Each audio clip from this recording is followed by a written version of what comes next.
and out.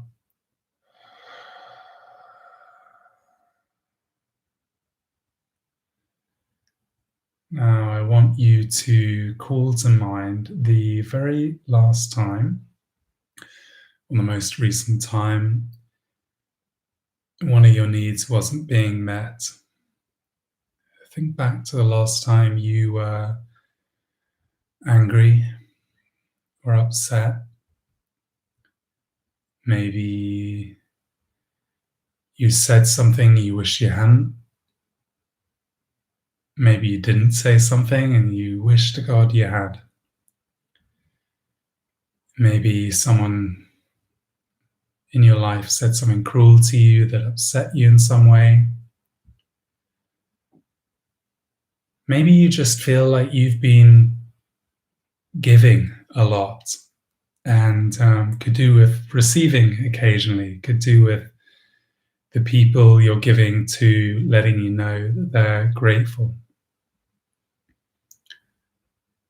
Maybe you stubbed your toe this morning as you were getting out of bed. Maybe you're struggling with some kind of ill health. I want you just to call that feeling to mind. Just remember back to how you felt in that moment.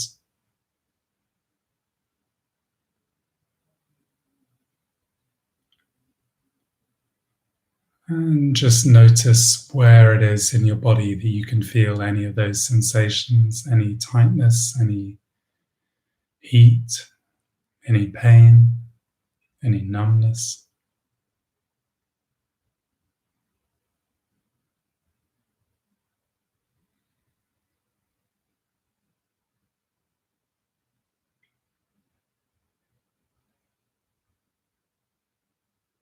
Yeah, it'd be a little masochistic to keep you here for any length of time, but we really do want to get to know these feelings. Where is that discomfort in our bodies?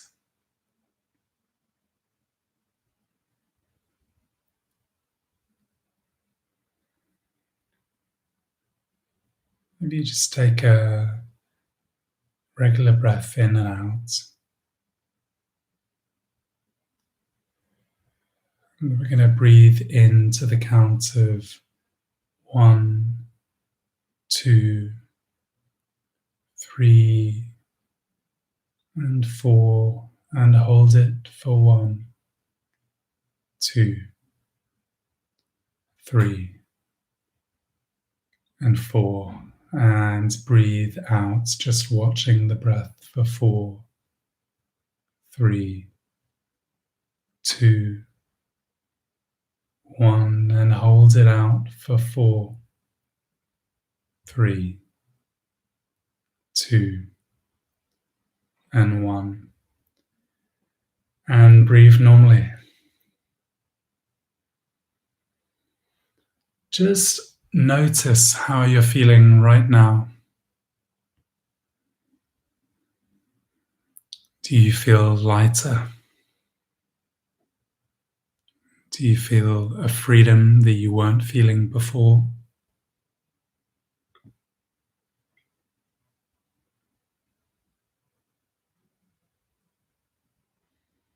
Now, if you were playing along, which I'm sure you were, then you were with your breath. You weren't thinking about what I just asked you to think, and you weren't feeling what I just asked you to feel. You were in the here and now, perhaps wondering how slowly I was going to count or whether you were going to get a next breath. And you weren't in the past. You weren't in the future. You were here in the present with your breath. Letting go of things is as simple as realizing that you're holding on to them. Realizing that it is you and you alone who's responsible for sustaining anything from your past. anything that didn't go well, any regrets, any pains, any guilt. Use this perspective. Imagine just briefly that you are padding barefoot along a pebbly beach. To your left, there's a jungle that comes right down to the edge of the beach. To your right, the waves are lapping at the stones.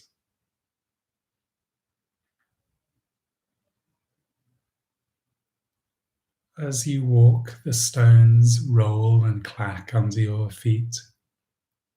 And from time to time, you bend down, and when your eye is caught by a particular stone, you find yourself picking it up and carrying it for a while, inspecting it, turning it over in your fingers.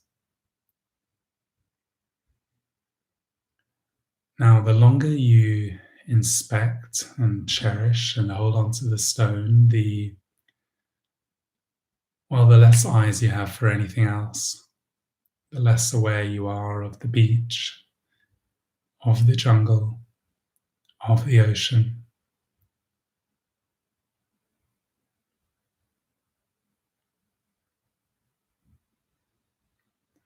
Letting go of that stone enables you to change your perspective, to look up, to connect with your habitat.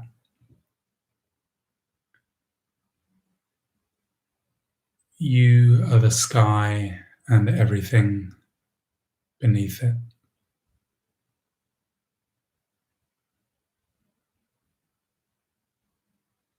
You don't need to be a lowly walker, madly clutching onto a single pebble.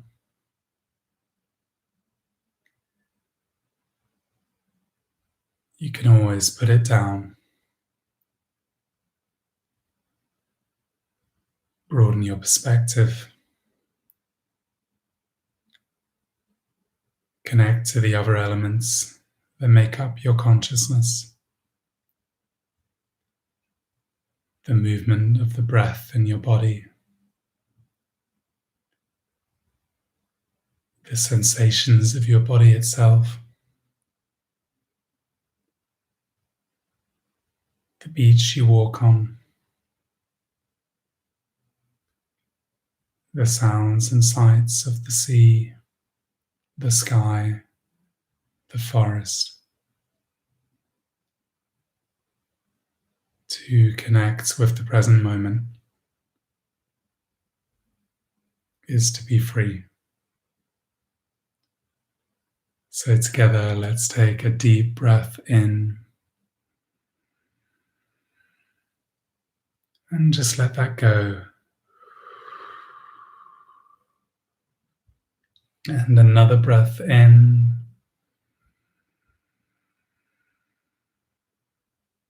and out.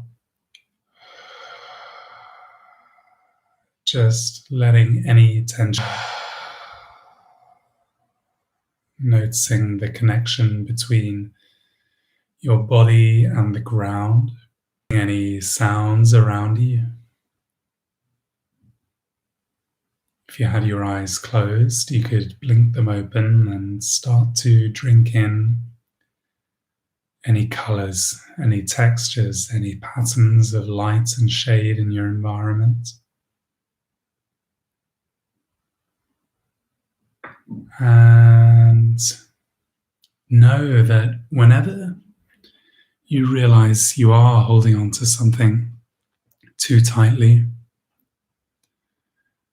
a memory, an emotion, something you've perhaps unconsciously made part of your story, part of the story of who you are or who you're not, or even a limiting story of what you're not capable of.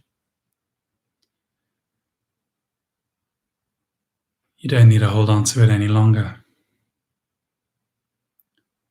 You could picture you are tying it to the next breath in you take, as if you were tying the knot in a balloon.